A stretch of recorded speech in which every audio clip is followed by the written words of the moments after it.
지금 저희가 분석해 놓은 게 과거의 자료죠. 이제 고등학교 선택에 있어서 이제 앞으로 미래는 어떻게 될지는 모르는 거예요. 지금 현재 함영고 같은 경우는 미달이 떠서 작년에 올해죠, 올해 미달이 떠서 어떻게 보면은 성적 분포가 상위권 아이들이 이렇게 모여 있고 하위권 아이들이 이렇게 모여 있는 이런 약간 호리병 같은 이런 성적 분포가 가지고 있지만 또 이번에 이제 이제 고등학교 1학년 올라가는 현재 중3 아이들은 상황이 또 바뀔 수도 있습니다.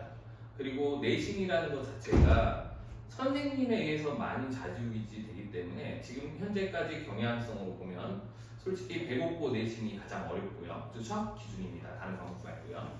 그 다음에 하면서해가 약간 비슷하고 그 다음에 정황고 군소고예요. 근데 정황고가 요즘에 그 계신 선생님께서 약간 배곡고에서 가신 선생님이 계시거든요. 그러다 보니까 난이도가 많이 올라갔어요. 최근에 지금 정황고 2학년 시험 같은 경우는 오히려 1등급 컷이 70점 후반대입니다. 그러니까 79점이면 1등급 안에 들어가요. 그것도 4% 안에 들어가는 거예요. 지금 2학년 기준으로 보면. 그러니까 학교 선생님에 의해서 많이 결정이 되기 때문에 이 내신이 쉽다 어렵다는 그 학교의 그때 1학년은 어떤 선생님께서 맡으시냐에 따라서 많이 달라지게 됩니다.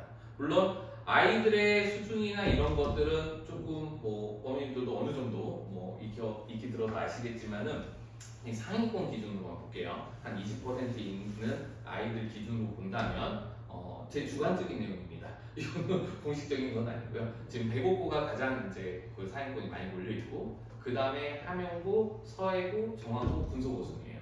그렇게 따졌을 때 내신을 따기 좋은 학교다라고 한다면 시험 난이도를 제쳐두고요. 어차피 아이들끼리 경쟁이니까. 그랬을 때는 솔직히 군소고가 내신 따기에는 가장 편한 학교인 건 사실이에요. 현재까지는요. 근데 내년에 또 어떻게 될지 몰라요. 예전에 군소고는 정말 교과서만 제대로 풀지 않나 무조건 1등급이 나왔어요. 예전에는.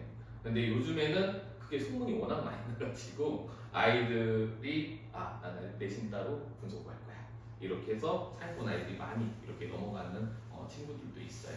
그래서 아까 설명하셨겠지만 이제 아이들의 성향에 따라서 학교를 결정하시는 게 가장 중요하고요. 그다음 학습 분위기를 많이 탄다 그러면은 그래도 배국고 함영고를 선택하시는 게 그 분위기에 같이 이렇게 가는 게 조금 더 맞다라고 저는 생각을 합니다. 예. 그리고 저희 학원에서는 매년 이제 2월 말이죠. 2월 말에 반배치고사를 새롭게 봅니다. 그래서 그때 반을 새롭게, 그러니까 아까도 나왔겠지만 학교별, 수준별로 반을 만드는 걸 저희 학원은 하거든요. 그래서 지금 현재 고1반도 5개 반 있고요. 그 다음에 고2반도 5개 반 있고요. 이런 식으로 수준별 학교별로 반을 나눠서 구성을 하게 돼요. 그때 2월 달에 저희 학원 원내평가가 거의 학교 성적과 거의 이퀄이 돼요. 거의 똑같아요. 왜냐면 아이들이 그때까지 익힌 거에서 솔직히 3개월 안에 이것들을 모든 걸 이제 토해내야 되는데 그때 배운 게 거의 많이 가지고 갔다라는 거죠.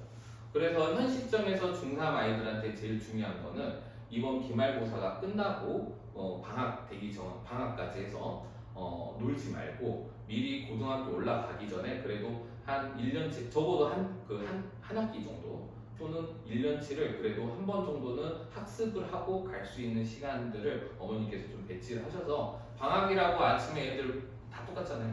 오후 2시에 일어나서 아무도 없네. 그래서 좀 놀다가 핸드폰 하다 보면 이제 학교가 집에 이제 끝나죠. 그냥 저녁까지 또 늦게 일어났으니까 또 저녁에 또 잠이 안 와요. 그럼 또 그때 밤새 핸드폰 하다가 그러다 보면은 정말 허송세월 금방 가거든요. 그래서 반드시 그런 학습 스케줄이나 이런 관리들을 아이한테 조금 한번 짜보라고 스케줄표를 한번 짜보고 그거 시행을 어떻게 잘 하고 있는지 체크를 해주시면은 가장 좋을 것 같아요.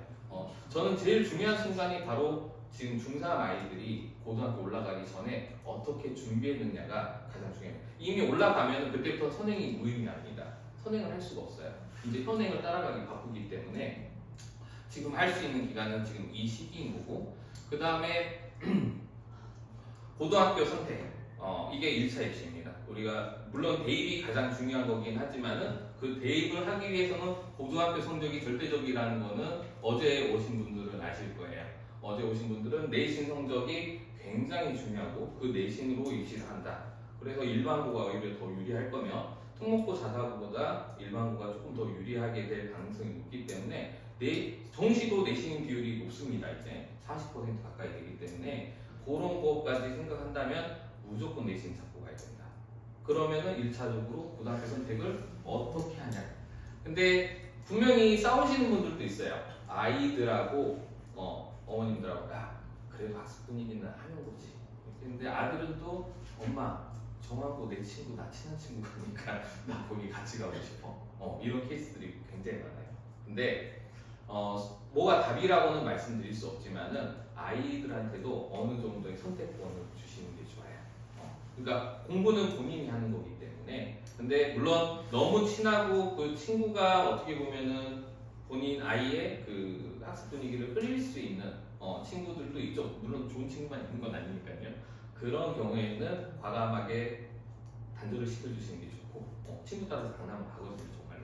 그래서 그런 친구 아니고 이 친구한테 도움이 될 수 있는 어떻게 보면 학습으로 같이 윈윈하면서 같이 경쟁하면서 갈 수 있는 친구가 옆에 있다라고 한다면 같이 보내주시는 것도 나쁘지 않습니다.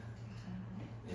그래서 친구가 굉장히 중요해요. 지금은 아이들이 이제 머리가 컸기 때문에 중학교 한 2학년 넘어가면 이제 중2병부터 오기 시작하고 사회가 그러니까 가족의 중심에서 나의 그 인맥 관계에 가족이 우리 엄마 아빠가 최고야 이런 시대에서 이제 아이들은 친구로 이제 사회성을 넓혀가는 거예요. 그게 나쁘다가 아니에요. 이제 사회성을 넓혀가는 거거든요. 그러면 가족보다도 친구들한테 내가 어떻게 비춰지는지 이런 것들을 더 중요하게 생각하는 나이가 됩니다. 그러니까 우리가 뭐 보면 학폭 같은 것도 마찬가지예요. 학폭 같은 경우도 이거 별것도 아닌데 이런 거 가지고 뭐 하냐. 어른들 기준은 그래요. 근데 아이들에서는 정말 굉장히 큰일이 있어요. 이 아이들의 다툼이라는 게 아이들 기준에서는 정말 뭐 진짜 나쁜 말로는 뭐 극단적인 선택까지 할 수 있을 정도로 정신적인 충격이 있을 수 있다는 거. 어른들 입장에서 아무것도 아니거든요. 별것도 아니고. 근데 아이들은 아직 성숙하지 않았기 때문에 충분히 그런 생각도 할 수 있으니까 옆에서 많이 서포트를 해주시면 너무 좋으실 것 같아요. 예. 그래서 오늘 설명회가 그 아이들 이제 고등학교 선택하는 데 있어서 조금 도움이 되셨으면 좋았을 것 같고요. 그 다음에 이게 과거의 데이터이기 때문에 앞으로는 여기 지원의 학교가 어떻게 변화될지라는 거는 매년 바뀌니까 몰라요. 그래서 요번에 고등학교 선택함에 있어서 좀 신중을 기하시고 이제 얼마 안 남았죠. 한 이번에 기말고사 끝나면은 아마 12월 중에 아마 원서 쓰는 걸로 알고 있는데요. 12월 초쯤에 그때 원서 좀 잘 쓰셔서 친구들이 그 학교 가서 적용을 할 수 있게끔 해주시면 좋습니다. 아까 설명해 주셨는지 모르겠는데 수행평가 같은 거가 이제 굉장히 많아져요. 어제 오셨으니까 아시잖아요. 왜 그러냐면 이 수행평가라는 게 이제 아이들 세특을 쓰기 위한 난인데 세특을 쓰기 위한 난인데 그 세특의 양이 늘어났어요. 지금 생기부를 보시면은 보통 세특이 보통 대여섯 줄 정도 돼요. 한 요 정도밖에 안 돼요. 한 과목당. 근데 그 양이 이만큼씩 늘어나요. 그러면 거의 이제 그 생기부가 지금은 뭐 한 10대짝 정도가 아이들의 생기부라고 한다면 그 양이 이만큼 한 두세 배 늘어날 거예요. 이렇게 두꺼워질 거예요. 각 과목당 이만큼씩 써줘야 되거든요.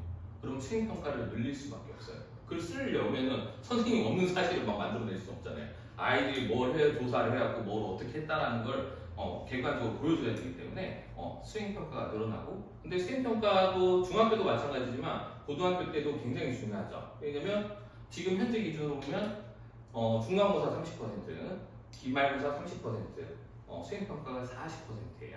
수행평가가 굉장히 높아요. 애들이 저는 정말 안타까워요. 수행평가를 너무 뭐랄까 가볍게 생각하는 아이들이 있는데 수행평가가 보통 수학 같은 경우는 두 번에 나눠서 보거든요.